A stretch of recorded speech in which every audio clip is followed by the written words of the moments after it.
Hello. അപ്പോൾ ഇത് അമ്മു എന്താ ഇവിടെ ഉണ്ടാക്കണേ? അമ്മു എന്താണിത്? സീക്രട്ട് ആണോ? ഇത് ഇടയ്ക്ക് ഒരു ഭ്രാന്ത് കയറി ഇങ്ങനെ എന്തെങ്കിലുമൊക്കെ ചെയ്യുന്നതാണ്. ഇതൊക്കെയാണ് ഇത് ഒരു സംഭവം എന്താ ഉദ്ദേശിക്കണേ കവിന്ന് നമുക്കറിയില്ല. ഇതൊക്കെ ഭ്രാന്ത് കയറും ഉണ്ടാക്കി വെച്ചതാണ്. പിന്നെ ഇതൊക്കെയാണ് പിന്നെ അമ്മുവിൻ്റെ പണിയായുധങ്ങൾ. ഇനിയുണ്ട് ഒരു കിറ്റ് നിറയെ. അപ്പം ഗായ്സ് ഇത് ഇങ്ങനെ 3 ഉണ്ടാക്കി അതിൻ്റെ പുറത്തൊരു പേപ്പറൊക്കെ ചുറ്റി.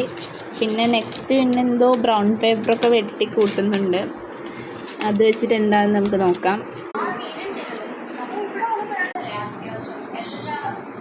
ഇതും നമ്മുടെ അമ്മുവിൻ്റെ കലാവിരുദ്ധാണ് ഗായ്സ്. ഡയറിയാണിത്. ഡയറീനെ ഒന്ന് അടിപൊളിയാക്കി എടുക്കരുത് ഗായ്സ്. അപ്പോൾ ഇതാണ് ഫൈനൽ റിസൾട്ട്. ഇതാണ് ഉദ്ദേശിച്ചത്. ഇതൊന്നുമല്ല ഉദ്ദേശിച്ചത്.